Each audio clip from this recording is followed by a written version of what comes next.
Makanya nyari bini yang bisa nyari duit. Duit udah kita umpetin di mana aja, ketemu dia cari. Itulah bini yang bisa nyari duit.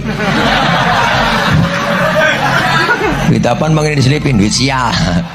Udah umpetin masih ketahuan. Ada orang berumah tangga 40 tahun bareng-bareng. Di tahun ke-40 lewat 3 bulan, tiba-tiba suaminya diperiksa HP-nya. Dapat WhatsApp lain-lain. Apaan ini? Hah? Siapa ini? Tanda lope-lope. Apamu ini? Kau tulis lope-lope. Tanda-tanda cinta. Siapa ini? Kata suaminya, teman kuliah. Apa teman-teman kuliah? Mulailah marah terus, diungkap terus. Akhirnya apa? Ceraikan saya. Ternyata selama ini kau berkhianat. Ceraikan saya. Dia lupa suaminya yang sudah bikinkan rumah. Dia lupa suaminya yang kasih kemas. Dia lupa suaminya yang sudah kasih anak. Dia lupakan suaminya yang telah mendidiknya. Dia lupakan suaminya jasa-jasa yang puluhan tahun memberi dia pakaian. Hanya karena persoalan WhatsApp yang salah kirim. Ada duit, beli cincin. Ada duit, beli gelang. Ada duit, beli subang. Ada duit, beli anting. Ada duit, beli rantai. Begitu pergi undangan, merah muka itu. Kenapa merah? Anting 2 ons gula. Apa kabar bu? Sehat. Makin beratnya emas-emas itu. Kalau mau tidur malam, buka rantai, buka gelang, buka anting, buka subang, buka gelang kaki, diletakkan 1 cuci tangan penuh. Begitu jam 2 malam, mati. Kemanalah pergi emas, subang, rantai, anting tadi? Dia ambil ibu yang baru. Sekarang ialah ketawa. Waktu dengar ceramah saya ini ketawa. Pas pulang nanti di jalan, betul juga kata Ustaz. Betul juga kata saya. Bukan mau merusak kemesraan ibu sama bapak, enggak. Jangan gara-gara cerita saya ini nanti sore maghrib bapak tuh minta, Adinda, mana teh manis abang? Buat aja sendiri. Watutlah mata kau tajam menengok cincin gelangku selama ini ya. Sudah diceritakan Ustaz Somad niat burukmu. Enggak. Niat baik bapak-bapak. Menikah itu sunnah ibadah. Iya kan bu? Tidak. Sebetulnya kita semua ini nggak bisa apa-apa. Kalau nggak ada orang tua nggak ada apa-apanya kita.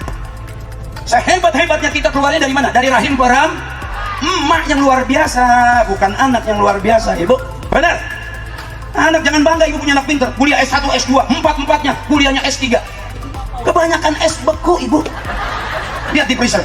Jadi jangan bangga, jangan kira oh punya anak pinter duitnya banyak, ibu sakit kagak pulang, lagi banyak kerjaan, lagi banyak urusan, sedih nggak ibu? Sakit yang harus didampingin anak, nggak ada anak, benar? Oh anak satu lagi kaya, saking pinternya kaya di luar negeri. Emak sakit, angkat telepon kirim aja ke UGD, aku sibuk baca kerja. Sampai emak meninggal kagak pulang karena anak pada pinter, lagi banyak urusan. Makanya punya anak jangan pinter semua ibu, sisain biar ada yang bego satu. Karena yang bego nggak kemana-mana. Kalau kau mau dapat laki-laki baik-baik, tidak usah kau pacaran, perbaiki dirimu. Allah kirimkan kau jodoh laki-laki yang baik. Cewek, jangan lalu kau percaya itu laki-laki yang lagi jatuh cinta. Jangan kau percaya, bohong itu semua Nabi bilang. Gunung kan ku daki, lautan ku seberangi, masjid kau lewati. Jangan biasakan pergi bonceng-bonceng cowok. Apalagi motor sekarang, motornya anak muda, motor lale. Modal nak kasih ke silver queen, nak kasih ke bunga-bunga plastik, merekami. Lebih sopan sama cowoknya daripada mamanya. Lebih sopan sama cowoknya daripada bapaknya. Mana buktinya? Coba buka HP-mu. Siapa yang wallpapernya bapaknya? Mati sesuai kebiasaan. Kalau biasa ngomong begitu ntar mati jadi begitu. Masuk dalam kubur anak alay ditanya malaikat, "Marah buka. Siapa Tuhan kamu?" Kasih tahu nggak ya? Ya, anak alay itu. Waman nabiuka. Siapa nabi kamu? Pengen tahu aja apa tahu banget? Anak alay. Malaikat marah. Masuk neraka lu. Neraka panas. Oh, neraka panas. Cius. Terus gue harus bilang wow gitu ya. Santri tawa aja, tawa bu, tawa. Udah tengah hari mau ngapain lagi? Jangan salahin saya, jangan salahin panitia. Apa berani-beraninya ngundang Ustadz PA begini. Pak, kenapa hadiahnya laki-laki dengan perempuan di sorga beda? Kalau laki-laki itu selalu disebut satu laki-laki 7 bidadari. Tidak ada dikatakan satu perempuan 7 bidadara. Kalau laki-laki dikasih 7 bidadari. Kenapa? Karena umumnya laki-laki kenikmatan yang selalu dia cari itu. Tanya ini biar yang pensiun. Tanya Maki, apalagi yang seperti saya masih muda. Iya toh? Iya. Bilang Mako, iya. Iya. Makanya adik-adikku, ibu-ibu yang ada bapaknya sudah duda dan dia mau kawin lagi, Pak Boting nih. Jangan lagi kau bilang, sudah tua Maki Pak. 65 mi umur tak. Masa mau lagi kawin? Kasih malu-malu. Nah bisa aja ki kurus. Umurnya laki-laki bisa pensiun. Tapi itu tidak ada pensiunnya.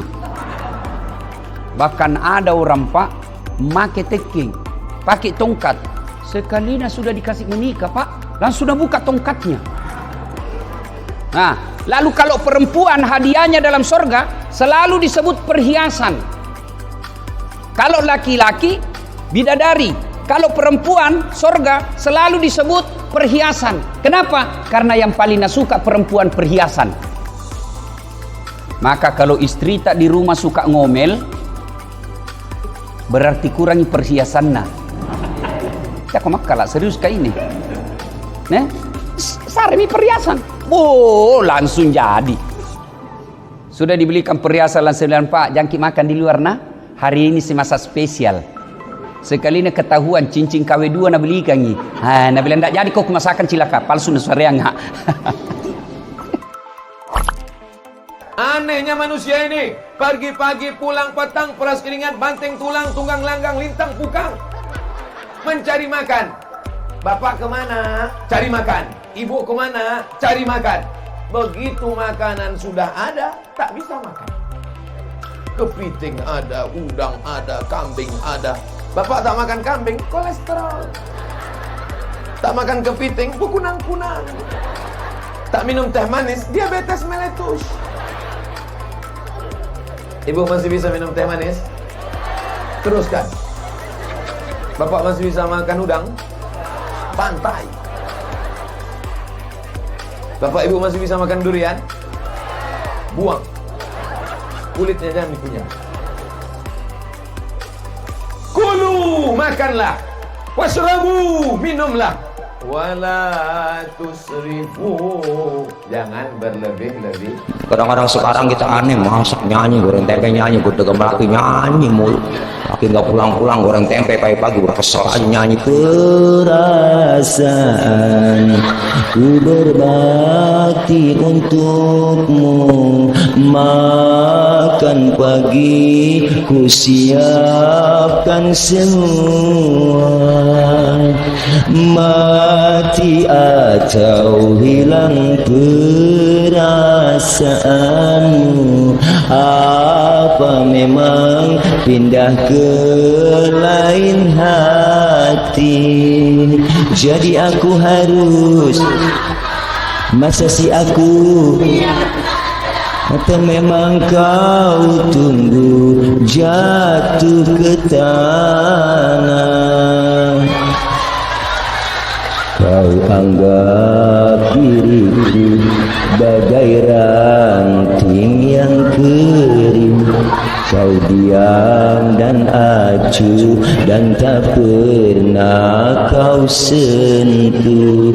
Ujian ataukah hinaan untukku, diriku ke kanan dan kau pun ke kiri. Lagu aslinya yang nyanyi Iis Dahlia, judulnya Ranting Kering, dinyanyiin sama grup New Palapa, yang nyanyi Anissa Rahmah pakai koplo, enak banget.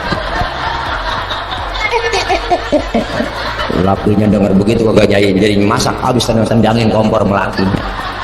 Selawat aja udah membantu, selawat. Kan jodoh kita tanpa pacaran Pak Ustadz.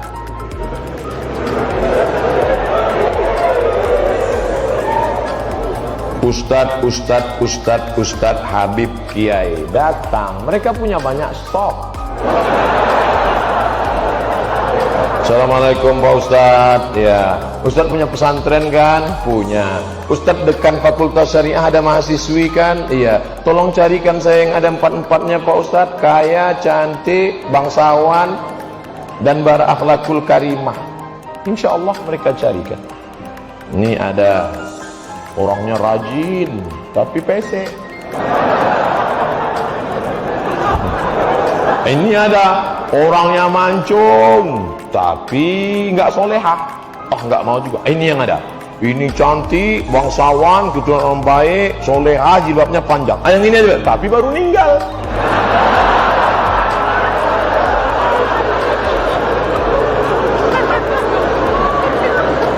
Kalau jodoh takkan kemana. Itu kata-kata indah, tapi harus ada usaha. Ustadz ceramah diberi air minum. Ini nyindir nih, enggak. Diberi air minum.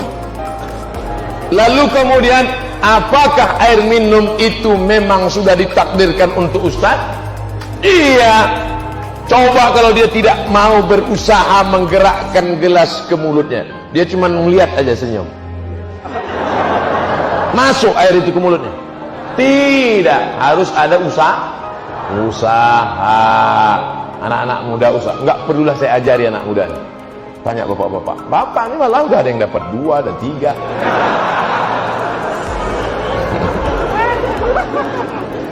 Ustadz, apa hukumnya sholat bagi pelaku zina? Diterima apa enggak sholatnya Pak Ustadz? Man sholatuhu lam tanhahu anil fahsya wal munkar lam yazdad illa bu'dan.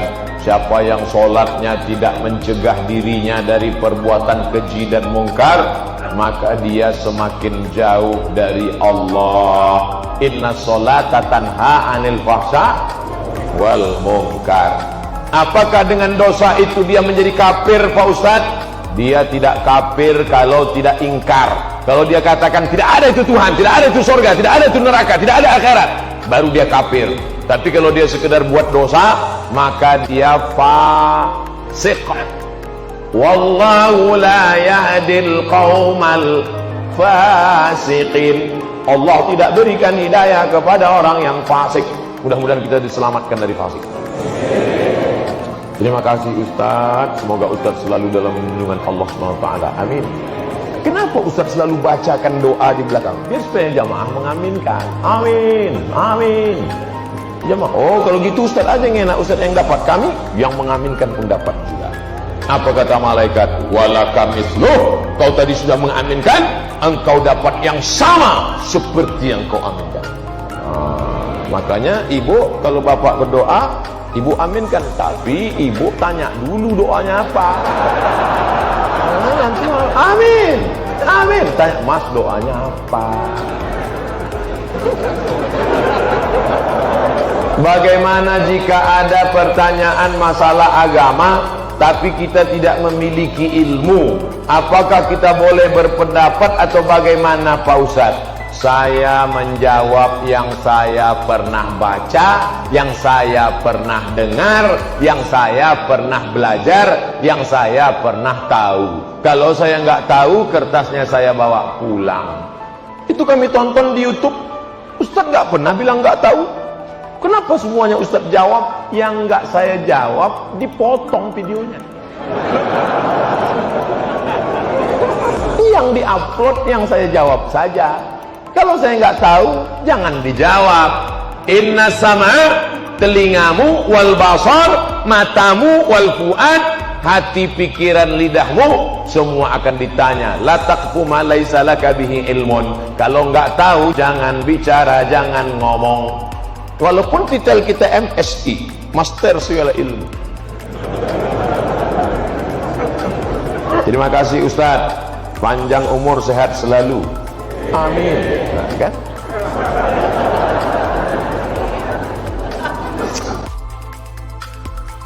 Ini juga kita laki-laki yang tidak adil.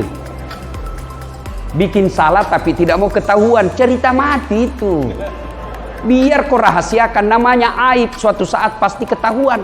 Dan tidak adil dan tidak sportifnya kita begitu ketahuan kesalahan kita tidak mau kalau istri marah. Bagaimana ceritanya? Kalau dia marah dan ketahuan memang kita salah, sudah.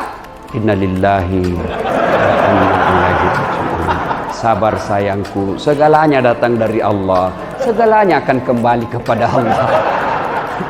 Innalillahi. Ya sayangku, kamu itu waktu menikah dengan saya, Akpol, oh itu takdir baikmu. Kan dalam Islam itu ada rukun iman. Satu diantaranya percaya kepada qada dan qadar. Takdir baik dan takdir buruk. Takdir baiknya kau nikahi saya. Takdir buruknya kau tahu saya berselingkuh. Itu takdir buruk. Ustadz, saya 1 bulan yang lalu mengalami pertengkaran dalam rumah tangga. Sebulan yang lalu. Dalam pertengkaran itu spontan saya ucapkan talak 3. Wah, metik ini.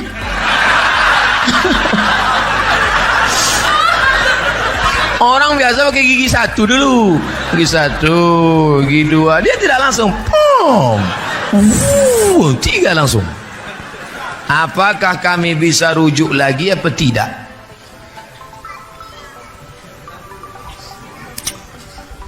Ini kadang yang bertanya begini, anak lajang belum nikah pula. Oh, ini dia udah nikah. Kata dia sebulan yang lalu. Begini ceritanya saudaraku.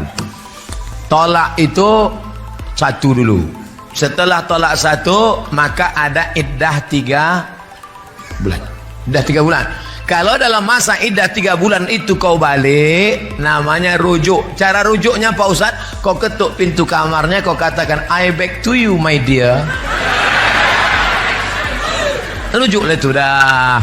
Makanya orang yang menjatuhkan talak itu bukan berarti diusirnya dari rumah. Jangan kau keluarkan dari rumah, sekedar pisah tempat tidur saja. Aku tak bisa lagi menengok engkau, daripada aku mau muntah, aku pindah tempat tidur. Nanti pas hujan balik. Tapi ingat, sudah jatuh talak 1. Oh, ngamuk lagi, jatuh talak 2. Masih bisa rujuk apa tidak? Bisa. Tapi kalau sudah jatuh talak 3, la tahillu lahu, tak halal rujuk hatta tankiha zaujan ghairah, sampai binimu itu nikah dengan laki-laki lain. Itulah zaman Melayu-Melayu dulu disebut dengan nikah Cino buto. Pernah dengar istilah itu? Itulah orang zaman sekarang ini. Dulu orang kalau sudah dijatuhkannya talak 3, dia tak bisa balik lagi, maka dicarinya lah dulu Cino-Cino tua buto. Dicarinya, kok sini sebentar, mau kau nikah bini aku, tapi jangan kau tengok, jangan kau pegang-pegang. Oe kata. Itu nikah itu tak boleh. La'anallahul muhallil wal muhallalah. Allah melaknat laki-laki yang mencarikan laki-laki untuk menikahi jandanya supaya dia halal untuk menikah lagi. Tak boleh. Nah, ini sekarang pulang nanti kau walimu bertanya ke lakimu itu, dulu waktu dia jatuhkan tolak metik langsung 3 ini, apakah dia dalam keadaan sadar atau marah? Kalau dia dalam keadaan marah, emosi sampai menggeletar sampai hilang kesadaran, talak 100. Maka kalau sedang marah namanya talakul ghadib, talakul ghadab, tolak tak jatuh. Tanya, kau marah apa tidak? Iya Pak Ustadz, saya marah waktu itu. Saya marah. Maka tak jatuh, akan datang jangan lagi marah-marah. Memang marah menyelesaikan masalah. Kalau marah menyelesaikan masalah, kumpul kita se-Indonesia hari marah nasional. Saya sudah 3 tahun pacaran. Tadi katanya udah nikah. Ini berarti 2 orang 1 kertas. Saya sudah 3 tahun pacaran Pak Ustadz. Insya Allah tahun depan saya nikahi dia. Apakah saya putusin saja hubungan ini Pak Ustadz? Jangan. Kau putusi dia, tahu-tahu datang Valentino Rossi disalibnya. Menangis. 3 tahun sudah pacaran, jalan sana jalan sini, maksiat sana dosa sini. Maka mulai besok pagi kau datangi bapaknya, kau bilang, Pak, ku pinang anak bapak, insya Allah bulan depan aku akan nikah. Mudah-mudahan dimudahkan Allah jodoh, amin. Nanti kalau saya tunda dia dipinang orang lain gimana Pak Ustadz? Bunga bukan setangkai, kumbang bukan seekor. Patah tumbuh hilang berganti, hilang satu tumbuh 1000. Saya aja yang kurus, kering, hitam, jelek, tak ganteng ini, duduk saya di kantin kampus, bolak balik anak gadis itu lewat-lewat.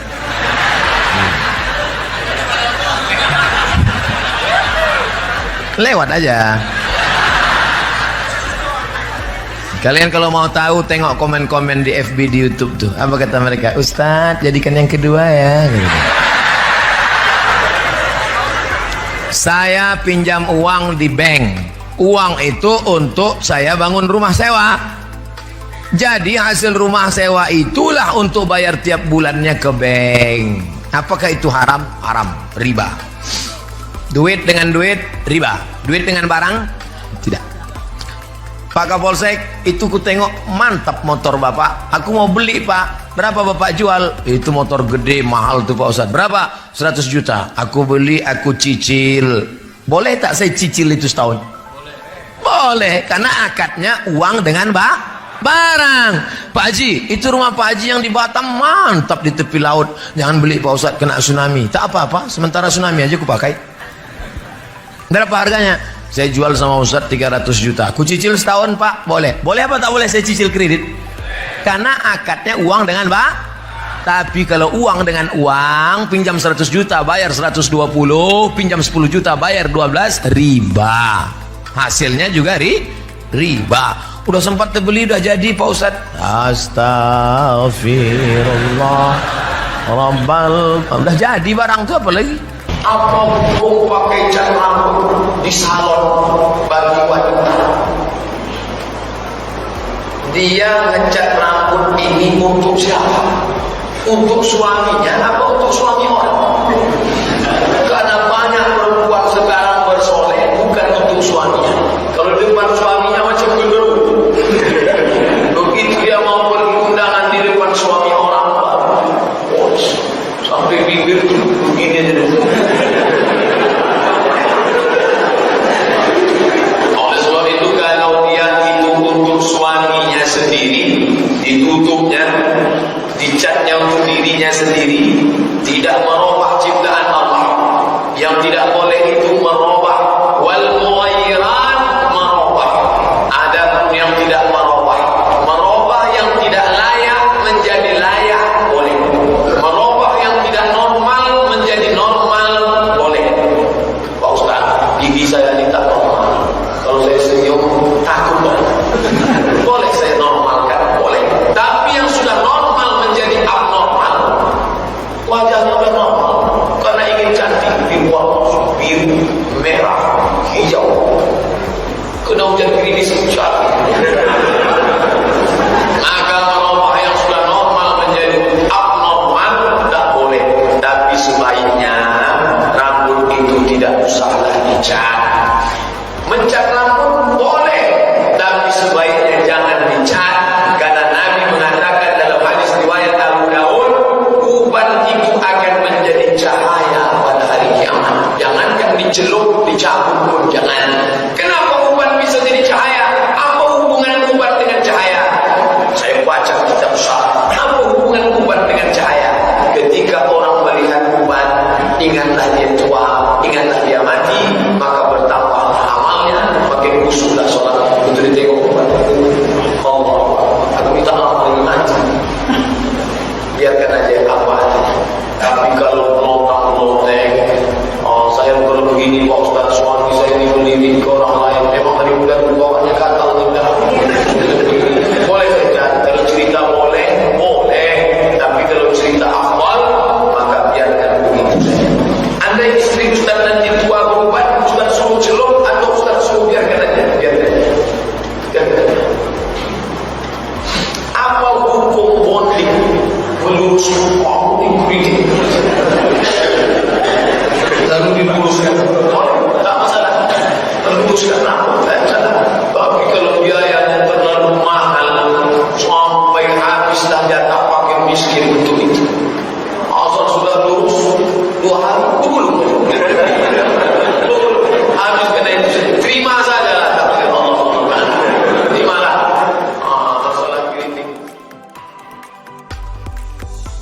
Ini yang banyak dilanggar sekarang perempuan. Begitu suaminya pergi kerja, langsung Tomina telepon tamang SMA-nya dulu. Datang mako, pergi mi suamiku. Elebo, dengar, tidak boleh memasukkan laki-laki lain ke rumah tanpa izin suami. Sepupu Ustaz, baik sepupu 1 kali, sepupu 2 kali, sepupu lain kali, tidak boleh. Sekarang banyak orang terjadi perselingkuhan dalam rumah tangga. Ini penyakit kita semua. Ada suami, ada istri berselingkuh. Nah, protes ke ibu-ibu. Nah, bilang Ustaz, lebih banyak laki-laki selingkuh daripada perempuan. Siapa bilang? Sama jumlahnya. Kenapa bisa? Tidak mungkin laki-laki selingkuh sama laki-laki. Naik motor dong nge-track, wah, motornya Ninja, RR. Knalpotnya diganti mah racing. Itu knalpot racing ada merek R9. Itu R9, yang keluaran Sentul sama keluaran Kemayoran, kerenan Sentul. Itu kalau narik di betot depan rumah nenek maghrib. Nenek lagi sholat maghrib kaget dengar suara motor. Sampai salah baca doa, inna sholati wa Suzuki wa Yamaha. Ini gara-gara itu naik motor. Nah, nih lu kagak jelas punya sekarang. Kenapa Pak, Bu, anak-anak kita nih, anak muda tuh sifatnya hubbu taklif, seneng niru, yang dia tonton, yang dia lihat, pengen dia tiru. Saya setiap ada anak-anak kecil, kalau saya datang, Ustaz Samad, ada anak kecil, saya salam. Cuman kadang anak kecil yang disalam, emaknya yang disalam itu anak kecil. Salim nak, salim. Emaknya. Astagfirullah. Itu Ustaz Somad tuh ngomong aja. Kemarin kami lihat pas ada acara tausiah, itu dia pegang tangan nenek-nenek. Nggak apa-apa. Keriputnya udah 17. Tapi ibu-ibu hati-hati juga. Sekarang ada orang yang bernafsu melihat nenek-nenek. Nama penyakitnya Oedipus kompleks. Hati-hati. Nenek-nenek, kalau nanti ada anak-anak muda megang tangan kalian, dipegangnya lama, cepat berobat. Nggak mempan obat medis, konsultasi psikolog, psikiater, datang ke Syekh Ahmad Al-Misri biar diruqyah.